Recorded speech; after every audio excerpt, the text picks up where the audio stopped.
Bismillahirrahmanirrahim. Saya awali. Assalamualaikum warahmatullahi wabarakatuh. Waalaikumsalam warahmatullahi wabarakatuh. Kami dari kelompok PPL SMA Negeri 1 Kramat akan memaparkan hasil diskusi tentang topik 2 ruang kolaborasi pada tahap 1, identifikasi hasil yang diinginkan. Sebelumnya perkenalan dulu. Perkenalkan, nama saya Cindy Wanita. Saya Siti Wulandari. Saya Bumi. Saya Putri Damara Sakti. Ya, saya sendiri nama saya Aprianto. Dan teman kami yang kedua Elsa Aditya Purnomo yang sedang sakit.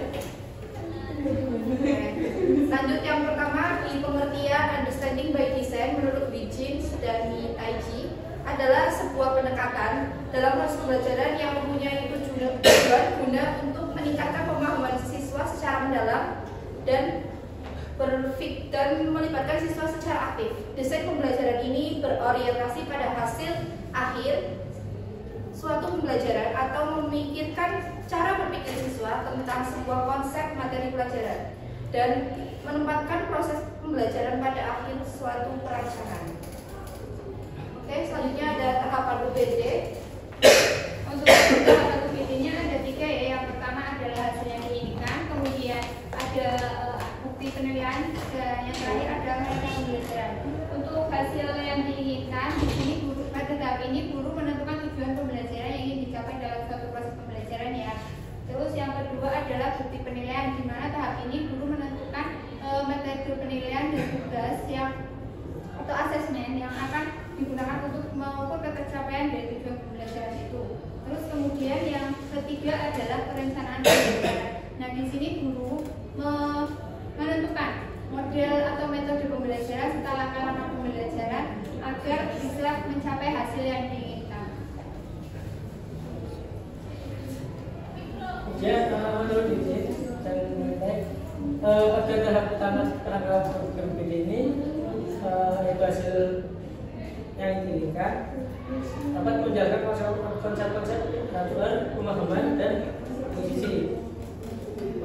Konsep transfer sendiri itu siswa memiliki pemahaman konsep teori dan mampu mempraktekannya dalam kehidupan sehari-hari. Kemudian untuk konsep pemahaman, siswa dapat mengetahui ide yang dapat ditransfer serta pertanyaan-pertanyaannya. Kemudian akuisisi itu mengidentifikasi pengetahuan dari keterampilan yang akan dicapai pada akhirnya nanti.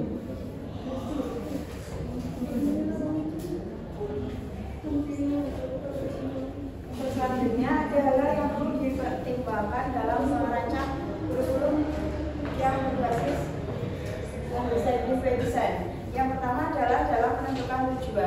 Tujuan di sini yang ditentukan adalah berdasarkan kurikulum nasional.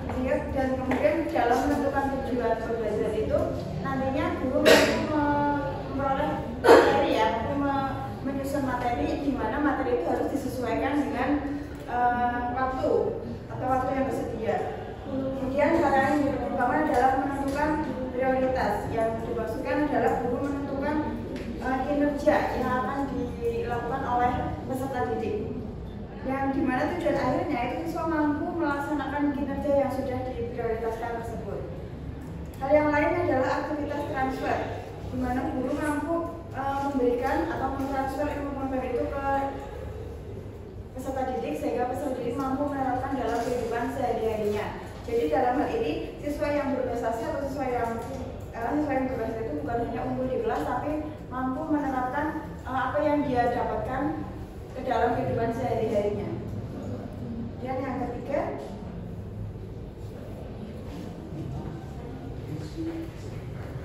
Lalu untuk yang elemen-elemen yang tadi nomor 1 juga sudah disebutkan ada 3, yaitu ada tujuan utama, lalu yang kedua ada pertanyaan penting, dan yang ketiga ada understanding atau pemahaman.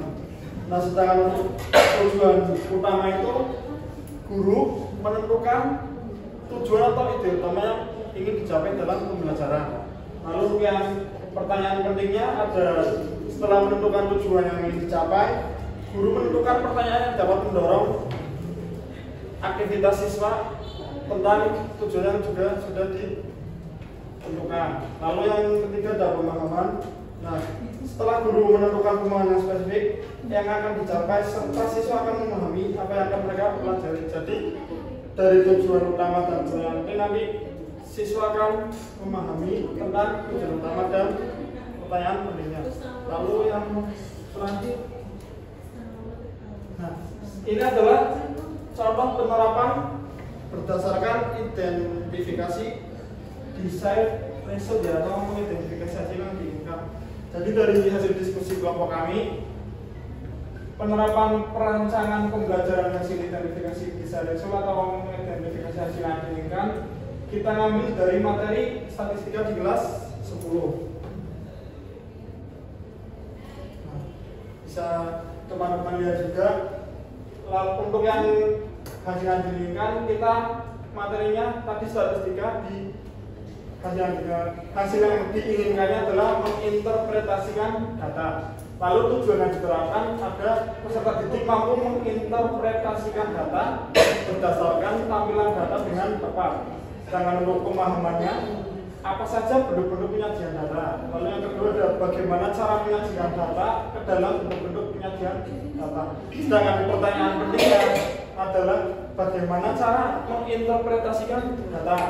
Nah, sedangkan untuk tujuan akhirnya, tujuan utamanya itu nanti peserta didik akan tahu tentang bentuk-bentuk penyajian data seperti diagram batang, diagram garis, diagram lingkaran, histogram, dan poligon. Lalu peserta didik juga akan tahu bagaimana cara menyajikan data ke dalam bentuk-bentuk tersebut. Setelah itu peserta didik akan dapat menginterpretasikan data. Ya, sekian presentasi dari kelompok kami. Apabila ada teman-teman yang ingin bertanya atau memberi saran, bersilakan.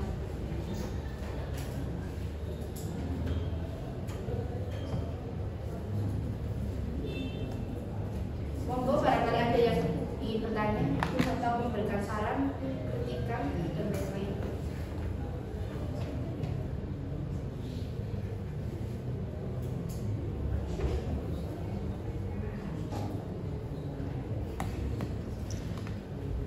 Barangkali Mbak Sakma mau tanya? Mbak Mila? Ini.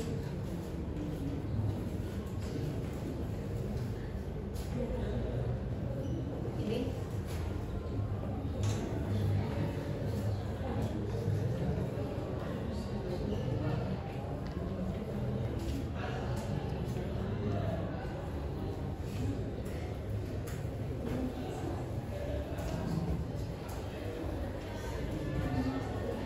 Jika tidak ada, ini benar tidak ada. Oke, jika tidak ada, untuk mempersingkat waktu, kami akhiri. Kurang lebihnya mohon maaf. Wassalamualaikum warahmatullahi